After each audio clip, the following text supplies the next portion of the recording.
Hi മക്കളെ, അപ്പോ എല്ലാ SLC വിദ്യാർത്ഥികളും റിസൾട്ട് കഴിഞ്ഞ് അതിൻ്റെതായ ഒരു ആഘോഷത്തിലോ അല്ലെങ്കിൽ റിസൾട്ടിന്റെ വിഷമത്തിലോ ഒക്കെ ഇരിക്കുമായിരിക്കും. അപ്പോൾ റിസൾട്ട് താരതമ്യേന കുറഞ്ഞു പോയ ഒരു വിദ്യാർത്ഥികൾക്ക് ഉറപ്പായിട്ടും അവർ കാത്തിരിക്കുന്ന ഒരു കാര്യം അതിന്റെ റീവാലുവേഷനും ഫോട്ടോ കോപ്പിയും സ്ക്രൂട്ടണിയും അതുമായിട്ട് ബന്ധപ്പെട്ട കാര്യങ്ങളൊക്കെ തന്നെയാണ്. അപ്പോൾ അവരുടെ മനസ്സിൽ ആദ്യം വരുന്ന ചോദ്യം റീവാലുവേഷൻ കൊടുത്താൽ മാർക്ക് കൂടുമോ ഇല്ലയോ എന്നുള്ളതാണ്. അപ്പൊ ഞാൻ കഴിഞ്ഞ വീഡിയോയിലും പറഞ്ഞിട്ടുള്ള കാര്യമാണ്, റീവാലുവേഷൻ കൊടുത്തു എന്നതുകൊണ്ട് മാർക്ക് കൂടണമെന്നൊരു നിർബന്ധവും ഇല്ല.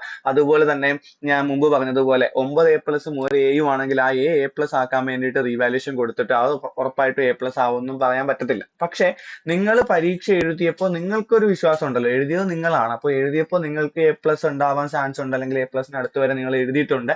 ആ രീതിയിൽ നിങ്ങളുടെ ഒരു ചാൻസ്, ഞാൻ A+ന് വേണ്ടി എഴുതിയിട്ടുണ്ടായിരുന്നു പക്ഷേ A ആയിപ്പോയി, അല്ലെങ്കിൽ ഞാൻ B കിട്ടുമെന്ന് പ്രതീക്ഷിച്ച് എഴുതിയ വിഷയം C+ ആയിപ്പോയി, അങ്ങനെയൊക്കെ വരുമ്പോൾ നിങ്ങൾക്ക് എന്ത് ചെയ്യാം, നിങ്ങൾക്ക് റീവാലുവേഷൻ അപ്ലൈ ചെയ്യാം. മിക്കവാറും കിട്ടേണ്ടതാണ്. നിങ്ങൾക്കൊരു ഉറപ്പുണ്ടെങ്കിൽ ഉറപ്പായിട്ടും അതിന്റെ മാർക്ക് കൂടുന്നതായിരിക്കും.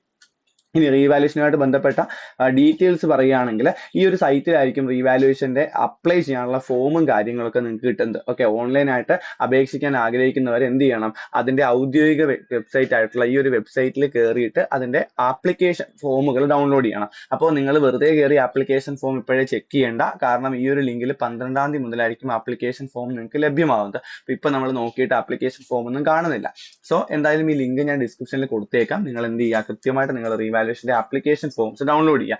അത് റീവാലുവേഷൻ മാത്രമല്ല, ഫോട്ടോ കോപ്പി മതിയെങ്കിൽ അത്, സ്ക്രൂട്ടണി ആണെങ്കിൽ അങ്ങനെ, ഈ സാധനം നിങ്ങൾ എന്ത് ചെയ്യുക, ഡൗൺലോഡ് ചെയ്യുക. ഡൗൺലോഡ് ചെയ്തിട്ട് ഇതിനകത്ത് നിങ്ങളുടെ ആപ്ലിക്കേഷൻ ഫോമിനകത്ത് നിങ്ങൾ ആദ്യമേ രജിസ്റ്റർ നമ്പർ തീയതിയൊക്കെ കൊടുക്കുമ്പോൾ നിങ്ങൾക്ക് എന്ത് കിട്ടും, വിദ്യാർത്ഥിയുടെ വിവരങ്ങളും നിലവിലെ ഗ്രേഡ് വിവരങ്ങളും കാണാവുന്നതാണ്. അപ്പൊ അതിലെന്തെങ്കിലും തെറ്റൊക്കെ ഉണ്ടെങ്കിൽ നിങ്ങൾ അത് എഡിറ്റ് ചെയ്തതിനു ശേഷം കൺഫർമേഷൻ കൊടുക്കുക. അങ്ങനെ ഈ കാര്യങ്ങളെല്ലാം ചെയ്തതിന് ശേഷം നിങ്ങൾ എന്ത് ചെയ്യുക, ഈ ആപ്ലിക്കേഷന്റെ പ്രിന്റ് ഔട്ട്, ഓൺലൈൻ ആയിട്ടാണ് അപ്ലൈ ചെയ്യേണ്ടത്, പക്ഷേ ഈ ആപ്ലിക്കേഷന്റെ പ്രിന്റ് ഔട്ട് നിങ്ങൾ എന്ത് ചെയ്യണം, ആപ്ലിക്കേഷൻ ഫോം അല്ല, ഓൺലൈൻ ആയിട്ടാണ് അപ്ലൈ ചെയ്യേണ്ടത്. അതിന്റെ പ്രിന്റ് ഔട്ട് നിങ്ങൾ നിങ്ങളുടെ സ്കൂളിലെ ഹെഡ് മാസ്റ്റർക്ക്, HM-ന്, പ്രിൻസിപ്പാളിന് കൊണ്ട് കൊടുക്കണം. അപ്പൊ ഈ ഹെഡ് മാസ്റ്റർ ആണ് പിന്നെ എന്ത് ചെയ്യുന്നത്, നമ്മളുടെ അധ്യാപകൻ തന്നെയാണ് ഇതിനെ കൃത്യമായിട്ട് വെരിഫൈ ചെയ്ത് അയച്ചു കൊടുക്കുന്നത്. അപ്പോൾ ജസ്റ്റ് കയറി ഓൺലൈനിൽ അപ്ലൈ ചെയ്താൽ പോരാ, പ്രിന്റ് ഔട്ട് സ്കൂളിൽ കൊണ്ട് കൊടുക്കണം, സ്കൂൾ ഓഫീസിൽ കൊണ്ട് കൊടുക്കണം. അത് എപ്പോൾ കൊടുക്കണം, മെയ് 12-ാം തീയതി മുതൽ മെയ് 17-ാം തീയതി 5 മണിക്ക് മുമ്പ് വരെ നിങ്ങൾക്ക് കൊടുക്കാൻ പറ്റും. അതിനുശേഷം കൊടുത്താൽ അവിടെ വാല്യൂ ചെയ്യത്തില്ല. അപ്പൊ നിങ്ങൾ ഓൺലൈനായിട്ട് അപ്ലൈ ചെയ്യുന്ന പറഞ്ഞിട്ടൊരു കാര്യമില്ല, അവിടെ കൃത്യസമയത്ത് കൊടുക്കുകകൂടി ചെയ്താൽ നിങ്ങൾക്ക് ആ ഒരു സാധനത്തിന് കാര്യം ഉണ്ടാവത്തുള്ളൂ. ഇനി കൊടുക്കുന്ന സമയത്ത് അതിന്റെ കൂടെ എന്ത് കൊടുക്കണം, ഇതിന്റെ ഫീസ് കൂടി കൊടുക്കണം. അപ്ലൈ ചെയ്യുമ്പോൾ കൊടുക്കണ്ട, കൊടുക്കുന്ന സമയത്ത് ഇതിന്റെ ഫീസ് പൈസയായിട്ട് തന്നെ, ഓൺലൈൻ ആയിട്ടല്ല, പൈസയായിട്ട് തന്നെ കൊടുക്കണം. അതിന് റീവാലുവേഷൻ ആണെങ്കിൽ ഒരു പേപ്പറിന് 400 രൂപയും, ഫോട്ടോ കോപ്പിക്ക് ആണെങ്കിൽ 200 രൂപയും, സ്ക്രൂട്ടണിക്ക് ആണെങ്കിൽ 50 രൂപയാണ് വരുന്നത്. അപ്പൊ സ്ക്രൂട്ടണി എന്ന് പറഞ്ഞാൽ ആ പേപ്പർ ജസ്റ്റ് ഒന്നുകൂടി ചെക്ക് ചെയ്യുന്നതാണ്. അപ്പൊ നിങ്ങൾ ജസ്റ്റ് 50 രൂപയ്ക്ക് സ്ക്രൂട്ടണി ചെയ്യുവാണെങ്കിൽ അത് വീണ്ടും വാല്യൂ ചെയ്യത്തില്ല, പക്ഷെ എല്ലാ ക്വസ്റ്റ്യനുകൾക്കും മാർക്ക് ഇട്ടിട്ടുണ്ടോ, ഏതെങ്കിലും ക്വസ്റ്റ്യൻ മിസ്സായി പോയിട്ടുണ്ടോ, എല്ലാ മാർക്കും കൃത്യമായിട്ട് കൂട്ടിയിട്ടുണ്ടോ എന്നൊക്കെ ആയിരിക്കും നോക്കുന്നത്. ഫോട്ടോ കോപ്പി ആണെങ്കിൽ നിങ്ങൾക്ക് ആ പേപ്പർ നിങ്ങൾക്ക് തന്നെ എടുക്കാൻ പറ്റും. അപ്പൊ അതിൽ നിങ്ങൾക്ക് വാല്യൂ ചെയ്യാൻ പറ്റത്തില്ല.